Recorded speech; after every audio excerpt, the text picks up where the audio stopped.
Hello dear students, once again welcome back to our channel Gyan lab. तो आप लोगों के लिए एक्सक्लूसिवली हमने जो एमसीक्यू सीरीज स्टार्ट की है उस सीरीज का आज मैं नेक्स्ट पार्ट लेकर आई हूँ। और आज के सेशन में हम देखेंगे chapter number 6 plant water and relation chapter का लेवल 2 एमसीक्यूज। आज के सेशन में अप्रोक्सीमेटली हम 20 इंपॉर्टेंट एमसीक्यू सॉल्व करने वाले हैं। इस चैप्टर का वेटेज अप्रोक्सीमेटली 5 to 6 मार्क्स है, इसीलिए इस चैप्टर को बिल्कुल भी ऑप्शन में मत रखना।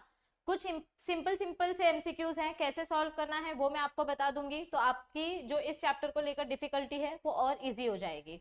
और लास्ट लेवल अगर आपने नहीं देखा है तो पहले जाकर आप प्लेलिस्ट में से चैप्टर नंबर 6 का लेवल 1 देखिए और फिर चैप्टर नंबर 6 का लेवल 2 देखिए, तो आपको सॉल्व करने में और मजा आएगा और इंटरेस्ट जनरेट होगा। और ये जो वीडियो है ये एमएसटी सीईटी वाले बच्चे भी देख सकते हैं और बीएससी नर्सिंग वाले बच्चे भी देख सकते हैं, दोनों के लिए ये सेम वीडियो है। ठीक है, अगर आपने अभी तक हमारा ऐप डाउनलोड नहीं किया है तो आप ये फ्री मॉक टेस्ट अटेम्प्ट नहीं कर पाएंगे। ये जो फ्री मॉक टेस्ट है यहाँ पर हमने आपको 200 एमसीक्यूज प्रोवाइड किए हैं, यानी कि 2 मॉक टेस्ट हमने आपको फ्री में प्रोवाइड किया है। आपको सिर्फ ऐप में जाना है, ऐप इंस्टॉल करना है, प्ले स्टोर पे जाके लॉग इन करना है और लॉग इन करने के बाद यहाँ पे जो आपको 3 लाइन्स दिखाई देंगे इस पे क्लिक करके आपको फ्री मटेरियल वाले सेक्शन में जाना है और फ्री मटेरियल वाले सेक्शन में जाके टेस्ट वाले फोल्डर पे आप जाओगे तो आपको मॉक टेस्ट मिल जाएगा और वो मॉक टेस्ट आप unlimited number of times attempt कर सकते हो। अगर आपको ये 2 मॉक टेस्ट अच्छे लगे तो आप हमारे बाकी के मॉक टेस्ट की सीरीज भी ज्वाइन कर सकते हैं। यहाँ पे हमने आपको 22 मॉक टेस्ट प्रोवाइड किया है plus chapter wise mock test provide किया है, यानी हमने आपको इतने सफिशिएंट एमसीक्यूज प्रोवाइड किए हैं कि अगर आप रोज ये सारे मॉक टेस्ट प्रैक्टिस करते हो तो आपको 95 के ऊपर मार्क्स मिलेगा बायो में, क्योंकि ये जो हमारे मॉक टेस्ट है ये पीवाईक्यू बेस्ड है। और अगर मॉक टेस्ट का कोर्स परचेस करते वक्त आपको कोई क्वेरी आती है तो आप हमें इस नंबर पे व्हाट्सएप कर सकते हैं या फिर इस दिए हुए टाइम पे आप कॉल करके अपने क्वेरी का सोल्यूशन पूछ सकते हैं। ठीक है, चलो स्टार्ट करते हैं आज के सेशन के साथ। ये रहा आपका पहला क्वेश्चन। सबसे पहले तो अपने सामने नोटबुक लेकर बैठो और जैसे ही क्वेश्चन डिस्प्ले होगा तो पहले अपने नोटबुक में इसका आंसर लिखो, उसके बाद आगे का वीडियो सोल्यूशन देखो और वीडियो के एंड में सबको कंपलसरी अपने मार्क्स नीचे कमेंट करके बताने हैं कि आपके कितने मार्क्स आए आज के सेशन में। ठीक है, which of the following maintains the shape of the cell. अगर हमें प्लांट सेल का शेप मेंटेन करना है तो उसमें से कौन सा प्रेशर इंपॉर्टेंट है यहाँ पे। Which of the following is responsible for maintaining the shape of the cell.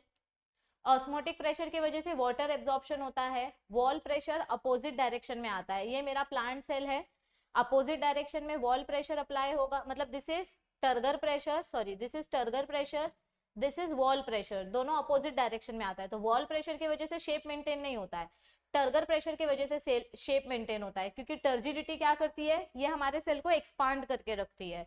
So turgor pressure maintains the shape of the cell. Yes, next question. Which of the following changes permeability of guard cells at night? रात के time पे हमारे guard cells close हो जाते हैं। अगर guard cells close हो गए तो मतलब ट्रांसपीरेशन प्रोसेस स्टॉप हो जाएगा। तो कौन सा ऐसा केमिकल है जिसकी वजह से ट्रांसपीरेशन प्रोसेस स्टॉप हो जाता है। स्ट्रेस हार्मोन की वजह से ट्रांसपीरेशन प्रोसेस स्टॉप होता है, तो इसमें से स्ट्रेस हार्मोन कौन सा है जिसकी वजह से ट्रांसपीरेशन प्रोसेस स्टॉप हो जाता है। Abscisic acid. कौन सा है इसमें से वो hormone, abscisic acid. Abscisic acid की वजह से क्या होता है, सी एब्सिसिक एसिड के वजह से at night Uptake of potassium and chloride ions is prevented. ये अपना प्रोटॉन ट्रांसपोर्ट थ्योरी वाला पार्ट है जो इस चैप्टर का एकदम लास्ट वाला पैराग्राफ दिया है ना, प्रोटॉन ट्रांसपोर्ट थ्योरी, उसमें हमने पढ़ा था कि पोटेशियम और क्लोराइड की परमिएबिलिटी बंद हो जाती है, उसकी वजह से गार्ड सेल्स क्लोज हो जाते हैं। Yes, next question. The given figure represents symplastic and apoplastic pathway of water and ion absorption and movement in roots. Few parts are marked as A, B, C and D. Okay, तो अब इसमें से पता क्या करना है, water movement through the apoplast pathway is obstructed. Obstruct करना मतलब क्या होता है, ब्लॉक करना। तो इसमें से कौन से लेवल के वजह से वाटर मूवमेंट ब्लॉक हो जाता है इन अपोप्लास्ट पाथवे। देखो सबसे पहली बात तो अपोप्लास्ट पाथवे मतलब क्या होता है, ओ मतलब आउटर वॉल, मतलब वाटर सेल वॉल के थ्रू पास हो रहा है। ठीक है, वाटर ऐसे सेल वॉल के थ्रू जाएगा, it will enter into cell wall, cell wall के थ्रू वाटर जाएगा। अब यहाँ पे ये अपना कॉर्टेक्स है, this is cortex, this is casparian strip, मतलब एंडोडर्मिस का कैस्पेरियन स्ट्रिप है ये फ्लोएम है एंड दिस इज जाइलम। तो किसकी वजह से वाटर ब्लॉक होता है, अपोप्लास्ट पाथवे में कैस्पेरियन स्ट्रिप की वजह से, क्योंकि कैस्पेरियन स्ट्रिप क्या है, this Casparian strip is made up of sugar. ये देखो, ये जो कैस्पेरियन स्ट्रिप है जो एंडोडर्मिस लेयर के पास प्रेजेंट होती है, ये स्पेशल टाइप के शुगर से बनती है। It is made up of suberin sugar. Suberin sugar क्या करता है, वाटर को ब्लॉक कर देता है, तो वाटर को फिर मजबूरी में आके ऐसे सेल के बीच में से जाना पड़ता है, मतलब अपोप्लास्ट पाथवे को सिम्प्लास्ट पाथवे में कन्वर्ट होना पड़ता है। तो इसीलिए ये जो कैस्पेरियन स्ट्रिप है, ये कैस्पेरियन स्ट्रिप को हम इनहिबिटिंग स्ट्रिप बोलते हैं। ये वाटर मूवमेंट स्टॉप कर देता है। अब ऐसे टाइप का क्वेश्चन बहुत इंपॉर्टेंट है, ठीक है। This is one of the important question, calculation based question है और बहुत सिंपल है, आपको बस कुछ बेसिक सेंस पता होना चाहिए। देयर आर टू सेल्स, हमारे पास दो सेल है, ए सेल और B cell, and cell A has osmotic pressure 10 atmosphere. देखो ए सेल की मैं प्रॉपर्टी लिख रही हूँ, ए सेल का एटमॉस्फेरिक प्रेशर कितना है, cell A has atmospheric pressure of 10 atmosphere. कितना है सेल ए का एटमॉस्फेरिक प्रेशर, 10 एटमॉस्फेयर, और इसका टर्गर प्रेशर कितना है, 7 एटमॉस्फेयर। इसका टर्गर प्रेशर कितना है, 7 एटमॉस्फेयर, और इसका डीपीडी डिफ्यूजन प्रेशर डेफिसिट कितना है, 3 एटमॉस्फेयर, ठीक है। अब सेल बी देखो, ये अपना सेल बी है, सेल बी का ऑस्मोटिक प्रेशर कितना है, इसका ऑस्मोटिक प्रेशर है 8 एटमॉस्फेयर, टर्गर प्रेशर कितना है इसका, 3 एटमॉस्फेयर। अच्छा इसका डीपीडी 3 ना, हाँ यहाँ पे 3 आएगा, ये मैंने गलत लिखा, हाँ। और इसका डिफ्यूजन प्रेशर डेफिसिट कितना है, 5 एटमॉस्फेयर। एक बार चेक कर लो सारे वैल्यूज करेक्ट है, गिवन में जो दिया है वो करेक्ट होना चाहिए, उसमें गलती नहीं होनी चाहिए, ठीक है। अब देखो, अब कैलकुलेट क्या करना है, पूछा क्या है, the result will be dash, water कहां से कहां मूव होगा ये पूछा गया है। अब एकदम कॉमन सेंस की बात है, जिस सेल को प्यास लगती है वो सेल बोलता है दे दो पानी दे दो, मतलब जिसका डीपीटी ज्यादा होगा यानी कि उसमें पानी कम है, जिसका डीपीटी ज्यादा उसमें पानी कम। देखो यहां लिख रही हूं मैं, जिसका डीपीडी ज्यादा होगा, जिसको ज्यादा प्यास लगेगी वो ज्यादा पानी मांगेगा, तो जिसका डीपीडी ज्यादा होगा यानी कि इट हैज लो सॉल्वेंट, इसके पास पानी कम है, जिसका डीपीडी ज्यादा है देयरफॉर उसका पानी कम है, तो ये और पानी मांगेगा। तो किसका डीपीडी ज्यादा है, सेल बी का डीपीडी ज्यादा है एज कंपेयर टू सेल ए। और एक तरीका बताती हूँ, समझो तुमको डीपीडी वैल्यू नहीं दिया है तो तुम टर्गर प्रेशर से भी फाइंड आउट कर सकते हो कि कहां से कहां मूव होगा पानी। देखो पहला हमने डीपीडी की मदद से कैलकुलेट किया, सेल बी का डीपीडी ज्यादा है, सेल ए का डीपीडी कम है, मतलब सेल बी को ज्यादा प्यास लगी है, सेल ए को कम प्यास लगी है, इसको ज्यादा पानी चाहिए, इसको कम पानी चाहिए, तो पानी यहां से यहां जाएगा, movement will be from A to B, answer C आना चाहिए। अगर समझो कभी तुमको डीपीडी का वैल्यू दिया ही नहीं है, तुमको सिर्फ टर्गर प्रेशर का वैल्यू दिया है, तो आप आंसर कैसे कैलकुलेट कर सकते हो। अभी टर्गर प्रेशर मतलब क्या होता है, सेल का पेट भर गया है, सेल ने बहुत सारा पानी पी लिया है तो उसका पेट भर गया है, ठीक है। तो अभी जो सेल ज्यादा पानी पिएगा उसका टर्गर प्रेशर का वैल्यू ज्यादा होगा। सेल ए का टर्गर प्रेशर कितना है, 7, और सेल बी का टर्गर प्रेशर कितना है, 3, मतलब ज्यादा पानी किसने पिया है, सेल ए ने पिया है, यानी कि पानी कहां से कहां जाएगा, ए टू बी। तो यहाँ पे भी वही चीज साबित हो रही है, तो इस क्वेश्चन का आंसर क्या आएगा, the movement of water will be from A to B. ये क्लियर है सबको, यस एवरीबडी। तो ऐसे टाइप के क्वेश्चंस आपको आ सकते हैं एग्जाम में। Next question, read the following statements and select the correct option. Okay, अभी पहला स्टेटमेंट क्या है, secondary roots develop from pericycle, a layer present inside the endodermis. Correct, क्योंकि एंडोडर्मिस के पास कैस्पेरियन स्ट्रिप है और कैस्पेरियन स्ट्रिप की वजह से वाटर का पाथवे ब्लॉक हो जाता है। कैस्पेरियन स्ट्रिप की वजह से क्या होता है, वाटर का पाथवे ब्लॉक हो जाता है। तो कैस्पेरियन स्ट्रिप के बीच में से सेकेंडरी रूट निकलता है, मतलब समझो ये कैस्पेरियन स्ट्रिप है तो इसके बीच में से यहां से सेकेंडरी रूट पास होगा जहां से आपका वाटर फॉलो होगा। तो first statement is correct, the endodermis is characterized by casparian strip which is a suberin sugar. This is also correct.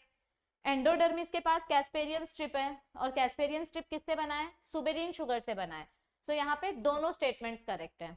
Yes, ये देखो सेकेंडरी रूट कहाँ से बनता है, secondary roots develop from endodermis, और एंडोडर्मिस की खासियत क्या है, कैस्पेरियन स्ट्रिप। तो दोनों स्टेटमेंट करेक्ट है। नेक्स्ट क्वेश्चन, इसीलिए मैं बोलती हूँ आपके टेक्स्ट बुक के कलरफुल बॉक्सेस भी बहुत इंपॉर्टेंट है। Okay, next, which of the following statement is correct? The apoplastic pathway of water occurs exclusively through cell wall without crossing any membrane. Correct. Apoplastic pathway हमेशा cell wall से ही पानी transport करेगा. Apo means outer region, so it will transport water from outer cell wall. The symplastic pathway occurs from cell to cell through plasmodesmata. This is also correct. Symplastic pathway में पानी एक cell से दूसरे cell में जाता है plasmodesmata की मदद से direct. Xylem vessel are impervious to water because of a band of suberin matrix called Casparian strip. Xylem के पास Casparian strip नहीं होता है, Casparian strip एंडोडर्मिस के पास होता है. तो statement number 1 and statement number 2 is correct. Statement number 3 is incorrect. Okay, yes, ये देखो अपोप्लास्ट पाथवे हमेशा सेल वॉल से जाएगा और सिम्प्लास्ट पाथवे प्लाज्मोडेस्माटा से जाएगा. Yes, next question, match the column. Now this is very simple. Column 1 diffusion. Diffusion मतलब क्या होता है, free movement of ions and molecules. तो इसका आंसर आएगा ये. ऑस्मोसिस मतलब क्या होता है, migration of solvent through semi permeable membrane. Transfer of solvent molecule through semi permeable membrane. Imbibition मतलब क्या होता है, जब अपने किसी भी सरफेस के ऊपर वाटर मॉलिक्यूल आके बैठ जाता है, इसको हम बोलते हैं imbibition. Swelling of hydrophilic substance. And plasmolysis मतलब क्या होता है, जब अपना सेल श्रिंक हो जाता है, छोटा हो जाता है, उसका साइटोप्लाज्म ड्राई हो जाता है. So that is called as plasmolysis. तो मैंने यहाँ पे आपको मैच करके बताया है. अब आप मुझे कमेंट करके बताओ कि इसका आंसर क्या आएगा. What will be the answer for this question, ये आप नीचे कमेंट करो. सो कमेंट क्वेश्चन नंबर 7 का आंसर. आगे बढ़ती हूँ. ओके, चलो next question. Read the following statement and select the correct option. Upward movement of water is called ascent of sap. Ascent मतलब translocation. So this is correct statement. First statement is correct. Upward movement of water through xylem and phloem. Water हमेशा xylem के through जाएगा, phloem के through नहीं जाएगा. तो first statement correct है, लेकिन सेकंड स्टेटमेंट क्या है, इनकरेक्ट है. Statement number 1 is correct but statement number 2 is incorrect. Next, which of the following statements associated with translocation of mineral ions are correct. तो मिनरल आयंस के बारे में क्या क्या करेक्ट स्टेटमेंट हमको बताया है. पहला स्टेटमेंट क्या दिया है, mineral ions are absorbed in element form. Correct. Younger leaf export most of their mineral ions to older leaf. ये गलत है.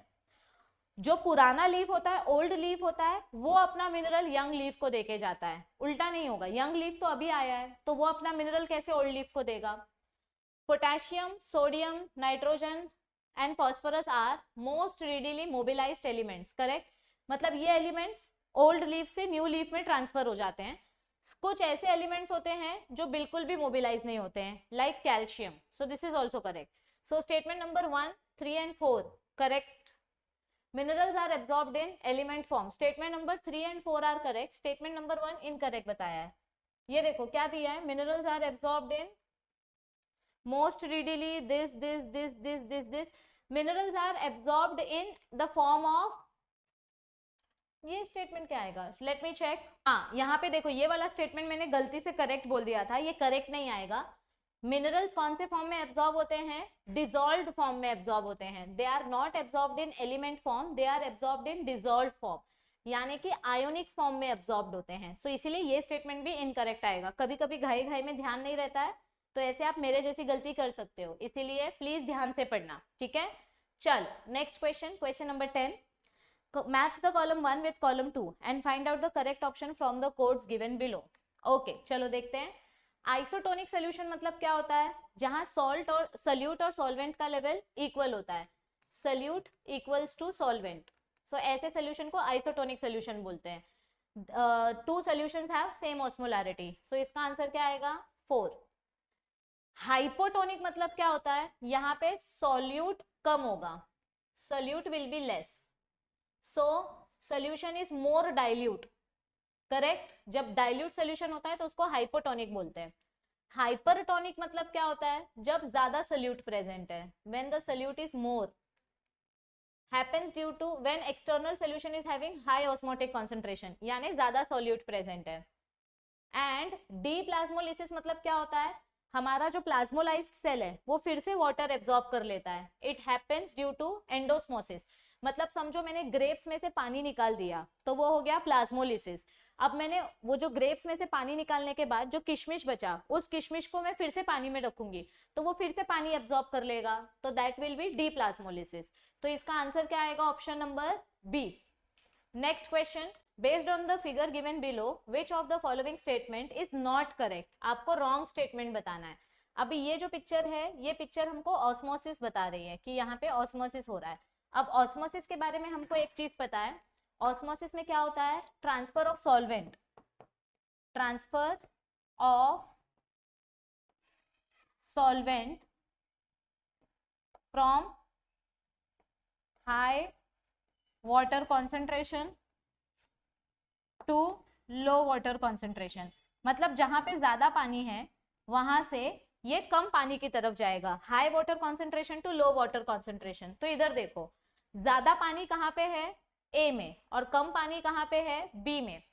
यहाँ पे पानी ज्यादा है तो पानी ए से बी की तरफ जाएगा. So movement of solvent molecule will take place from A to B. Correct. हमको रॉन्ग स्टेटमेंट फाइंड आउट करना है. Movement of solute will take place from A to B. A का सल्यूट बी के पास जाएगा क्या, सल्यूट मॉलिक्यूल का transfer नहीं होगा, सॉल्वेंट मॉलिक्यूल का ट्रांसफर होगा. और अगर समझो सल्यूट मॉलिक्यूल को ट्रांसफर होना भी है तो दोनों जगह मुझे सल्यूट को इक्वल इक्वल करना है. ऑस्मोसिस मतलब क्या होता है कि दोनों जगह सॉल्ट और वाटर का लेवल इक्वल होना चाहिए. तो यहाँ पे सल्यूट ज्यादा है तो आइडियली सल्यूट कहाँ से कहाँ जाना चाहिए, बी से ए की तरफ जाना चाहिए. सल्यूट यहाँ से यहाँ जाना चाहिए, उल्टा नहीं आना चाहिए. So this is the wrong statement. Presence of semi-permeable membrane is important for this process. Correct. ये membrane का होना important है. The direction of and rate of osmosis depends on the pressure gradient and concentration gradient. This is also correct. जहाँ high concentration है वहां से molecule low concentration की तरफ जाएगा. So only statement number B is incorrect. बाकी सारे statements अपने correct है. ये देखो, पानी जहाँ पे ज्यादा है वहां से पानी low water concentration की तरफ जाता है. Next question, which ions accumulate in vacuoles of guard cells during stomatal opening? So which ion will accumulate in vacuoles of guard cells? guard cells में कौन सा ये ions accumulate हो जाएगा स्टोमाटा की ओपनिंग के टाइम पे? प्रोटॉन ट्रांसपोर्ट थ्योरी के हिसाब से बताया गया है. According to proton transport theory, which ions will accumulate in the guard cells? Potassium ion, chloride ions and malic acid. Proton transport theory के हिसाब से जाएं तो ये देखो, potassium, hydrogen and malic acid, these accumulate into the guard cells when the stomata is opening. Yes. Next question, read the following statements and select the correct option. Translocation of sugar from source to sink can be explained by pressure flow hypothesis. मतलब हमारे leaf में जो खाना बन रहा है, यहाँ पे जो शुगर बन रहा है, ये शुगर फ्लोएम की मदद से अपने रूट सेल के पास आता है, सिंक के पास आता है. सिंक मतलब रूट सेल. तो ये हम कैसे एक्सप्लेन करते हैं, प्रेशर फ्लो हाइपोथेसिस की मदद से. कौन सा हाइपोथेसिस है यहाँ पे, प्रेशर फ्लो, या इस हाइपोथेसिस का दूसरा नाम क्या है, mass flow hypothesis. So this is correct. Next statement, translocation of solute is facilitated through living phloem sieve tube cells. तो translocation process sieve tube cells की मदद से होता है. करेक्ट, क्योंकि ये ट्यूब सेल्स फ्लोएम में प्रेजेंट होते हैं. So both the statements are correct.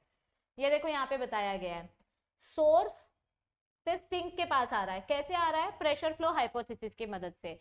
And all this is happening with the help of sieve tube of the phloem vessel. Okay. Next, P breaks the continuity of the Q pathway and forces water and solutes to cross the endodermis by passing through the plasma membrane. What is P and Q? अभी यहाँ पे क्या बोला गया है कि P के वजह से Q का पाथवे ब्लॉक हो जाता है. P मतलब क्या और Q मतलब क्या? एक हिंट आपको दिया है, it forces the water to cross the endodermis by passing through plasmodesmata. मतलब यहाँ एंडोडर्मिस का नाम लिया है. अभी एंडोडर्मिस के पास कौन सी चीज है जिसके वजह से पाथवे ब्लॉक हो जाता है? एंडोडर्मिस के पास कैस्पेरियन स्ट्रिप है जिसके वजह से पाथवे ब्लॉक हो जाता है. सो P breaks the continuity of Q. तो P मतलब क्या? Casparian strip. कैस्पेरियन स्ट्रिप की वजह से कौन सा पाथवे ब्लॉक हो जाता है? Apoplast pathway. तो इस क्वेश्चन का आंसर क्या आएगा? Option number D is the right answer for this question. ये देखो क्या हो रहा है इधर पे, कैस्पेरियन स्ट्रिप के वजह से अपना जो अपोप्लास्ट पाथवे है, ये अपोप्लास्ट पाथवे इधर से ब्रेक होके सेल मेम्ब्रेन के अंदर से जाता है।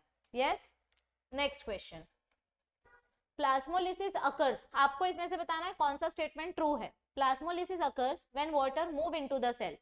प्लाज्मोलिसिस मतलब क्या होता है? साइटोप्लाज्म ब्रेक हो जाना। तो साइटोप्लाज्म कब ड्राई होता है? When water moves out of the cell. Cell से पानी जब बाहर आएगा तब प्लाज्मोलिसिस होता है। When water moves outside the cell तब प्लाज्मोलिसिस होगा। So this is wrong.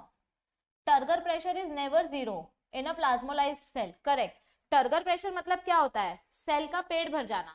अगर सेल का पेट भरा होता तो सेल कभी ड्राई होता ही नहीं। So turgor pressure is never zero in a plasmolysed cell. Turgor pressure can be zero. Turgor pressure zero भी हो सकता है प्लाज्मोलाइज्ड सेल में, क्योंकि सेल पूरा ड्राई हो चुका है, सेल के अंदर टर्गर प्रेशर है ही नहीं। So it can be zero. ये भी गलत स्टेटमेंट है। In a plasmolysed cell a gap is developed between the cell wall and the protoplast. ये करेक्ट है। समझो ये मेरा सेल है और ये साइटोप्लाज्म है जो ड्राई हो गया है, तो यहाँ पे प्लाज्मा मेम्ब्रेन और साइटोप्लाज्म के बीच में गैप आ जाता है। So third statement is correct statement. Only third statement is correct. यहाँ पे मैं क्या बोल रही थी, गलती से मैंने ध्यान नहीं दिया। Turgor pressure is never zero, ये गलत है। अगर सेल ड्राई हो चुका है तो उसके पास टर्गर प्रेशर होगा ही नहीं, सेल का टर्गर प्रेशर जीरो होगा। ओके चलो, ये देखो प्लाज्मोलाइज्ड सेल ऐसा दिखाई देता है, पूरा साइटोप्लाज्म उसका श्रिंक हो जाता है। Next, match the column. Cohesion मतलब क्या होता है? सेम मॉलिक्यूल्स के बीच का अट्रैक्शन, यानी वाटर वाटर मॉलिक्यूल के बीच का अट्रैक्शन, म्यूचुअल अट्रैक्शन। फिर अधेशन मतलब क्या होता है? दो अलग अलग मॉलिक्यूल्स के बीच का attraction, attraction between two different molecules. Rhizosphere मतलब क्या होता है? सॉइल के आसपास का environment, micro environment surrounding the root. और गटेशन मतलब क्या होता है? Water loss in liquid phase, liquid के फॉर्म में जब वाटर रिलीज होता है, that is known as guttation.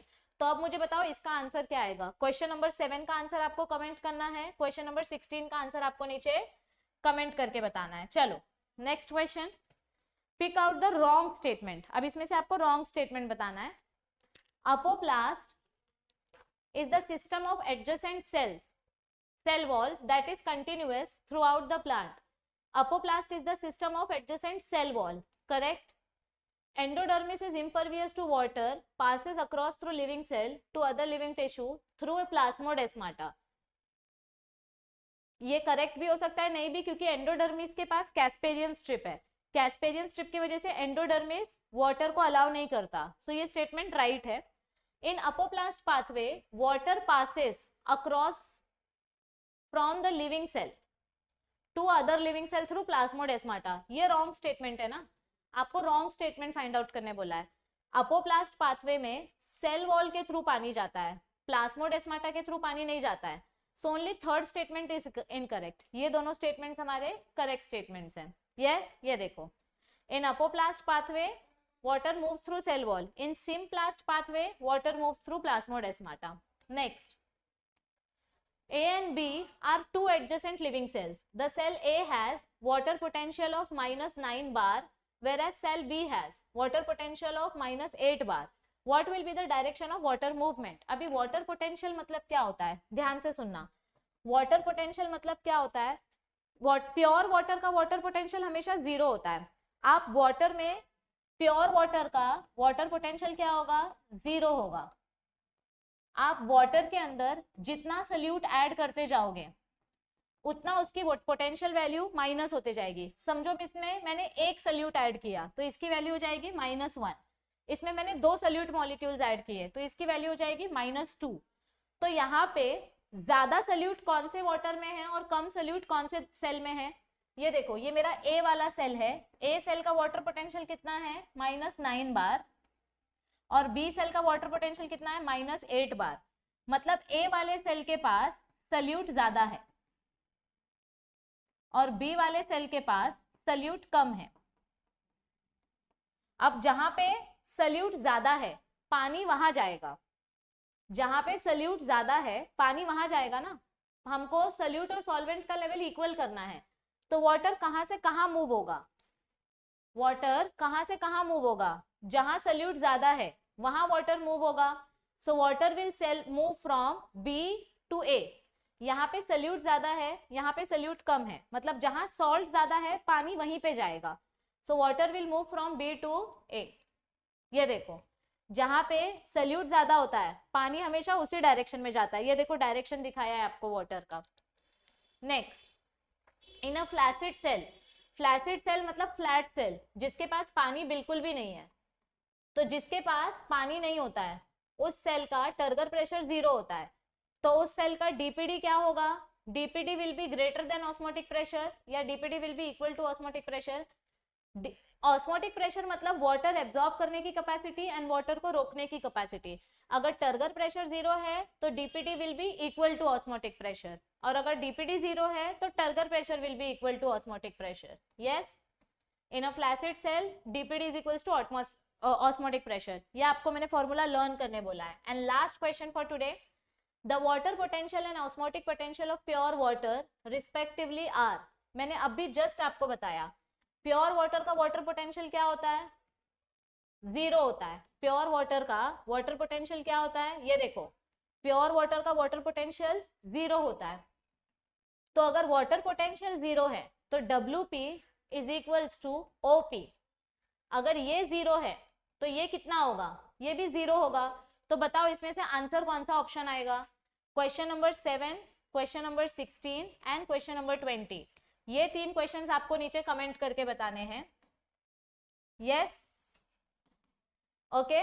और अगर आपने अभी तक हमारा ऐप डाउनलोड नहीं किया है तो फटाफट से ऐप डाउनलोड करो, फ्री मॉक टेस्ट जाकर अटेम्प्ट करो। अगर आपको ये फ्री मॉक टेस्ट अच्छा लगता है तो आप आगे का मॉक टेस्ट भी ज्वाइन कर सकते हो। आपको लॉगिन करना है, लॉगिन करने के बाद फ्री मटेरियल वाले सेक्शन में जाके आपको ये मॉक टेस्ट मिल जाएगा। और अगर आपको हमारे लाइव लेक्चर्स ज्वाइन करने हैं क्रैश कोर्स के, तो आप हमारा वरदान बैच ज्वाइन कर सकते हो, क्योंकि इसमें लाइव लेक्चर और इसी लाइव लेक्चर का रिकॉर्डिंग आपको मिलता है, प्लस हमारे PDF के नोट्स आपको मिलते हैं।